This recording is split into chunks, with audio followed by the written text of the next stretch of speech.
Good morning, students. So we started our chapter 2 and our next topic is the Danes in India. So Denmark जो था also a seafaring nation of Europe, पानी से घिरा हुआ nation था Europe का, और encouraged by the other European merchants, Danes जो थे वो भी शेयर करने लगे इंडियन ट्रेड्स के अंदर, and they establish settlement at Tranquebar and in Tanjore district के अंदर जो था इन 1620 के अंदर। इन 1676 में दे ऑक्युपाइड सेरमपुर, उन्होंने सेरमपुर को ऑक्युपाई कर लिया।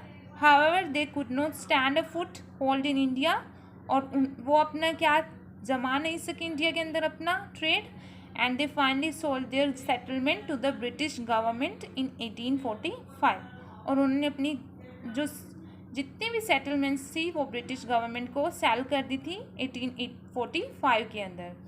इस in the English east India company, so after the defeat of Spain in 1588, Spain की हार के बाद 1588 के अंदर इंग्लिश जो थे वो बहुत ही सुप्रीम पावर बन गए थे यूरोप के अंदर, और a group of English merchant जो थे उन्होंने अपनी एक ऑर्गेनाइज की कंपनी को बनाया to trade with the east के साथ ट्रेड करने पे।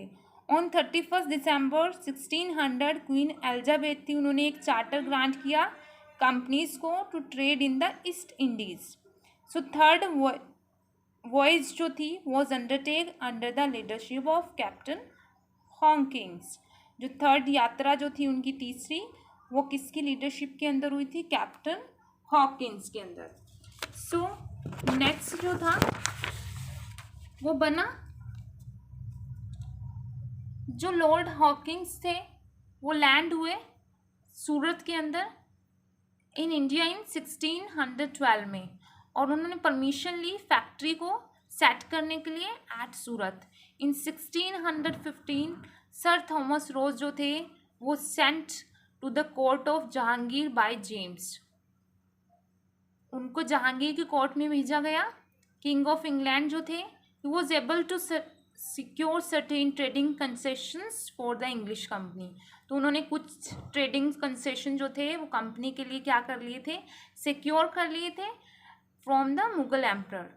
सो नेक्स्ट क्या हुआ? The English also set up their trading centre stations at Ramgaon और मसूलीपट्टनम, उन्होंने अपने ट्रेडिंग सेंटर यहाँ पर भी स्टैंड कर लिए थे, सो बना लिए थे। इंग्लिश कंपनी जो थी साइट ऑफ मद्रास इन 1639 में आई and obtain permission to set up a fortified factory, और उन्होंने परमिशन ले ली एक फैक्ट्री को किलाबंद साइट को बनाने की।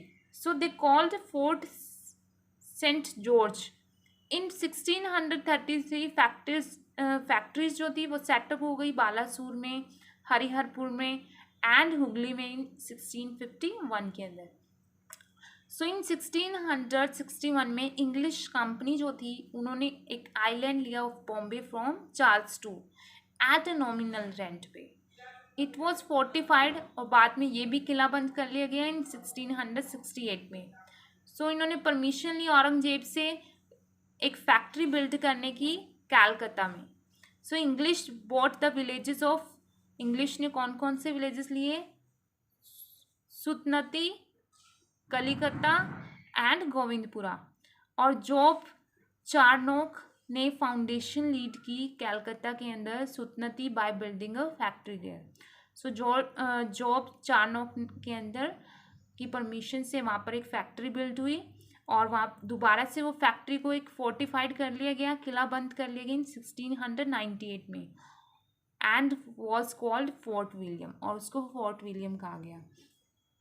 जो प्रेसिडेंसीज ऑफ कलकत्ता थी, मद्रास और बॉम्बे थी, उन्होंने एक कंबाइंड मिशन सेंट किया कहाँ पर? Court of emperor Farrukh Siyar को, which was able to get फिरमेंट्स इन 1707।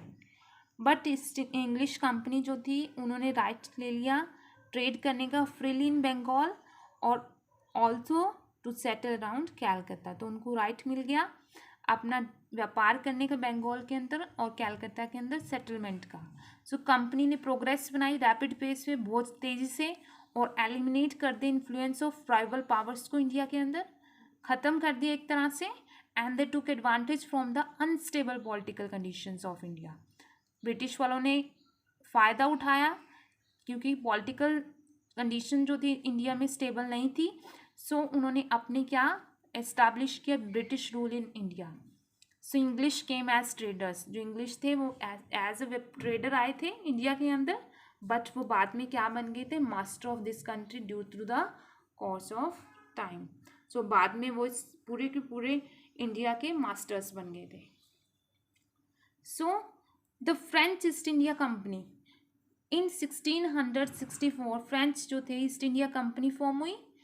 दिसंबर 1667 में जो फर्स्ट फ्रेंच फैक्ट्री जो थी वो बनाई गई थी सूरत के अंदर बाय फ्रांसिस गैरन ने, जो कि डायरेक्टर जनरल थे कंपनी के। बाद में अनदर फैक्ट्री जो थी वो इस्टेब्लिश हुई मसूलीपट्टनम के अंदर। बट इन 1672 में जो फ्रांसिस मार्टिन थे वो अपॉइंट हुए director general. He was one of the real founder of French company in India. ये जो थे वो रियल फाउंडर थे। And he founded the settlement of Pondicherry, जो पौंडीचेरी था वहाँ पे सेटलमेंट लगाई under a grant from the ruler of Bijapur. किसने ग्रांट किया था उनको, जो रूलर था बीजापुर के, उन्होंने उनको ग्रांट किया था पौंडीचेरी में अपनी सेटलमेंट के लिए।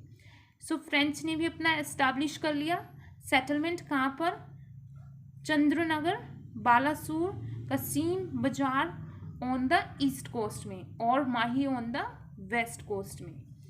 बट इन 1739 उन्होंने इस्टेब्लिश कर लिया कराईकल ऑन द कोरोमेंडल कोस्ट में। सो बाद में जो फ्रेंच कंपनी थी उन्होंने अपने हेडक्वार्टर बना लिए पौंडीचेरी के अंदर, और जो नेवल बेस था, जो नौसेना का बेस था in the Indian ocean in Mauritius, और रीयूनाइन कर लिया था आइलैंड को जो कि बहुत ज़्यादा दूर थे इंडिया से।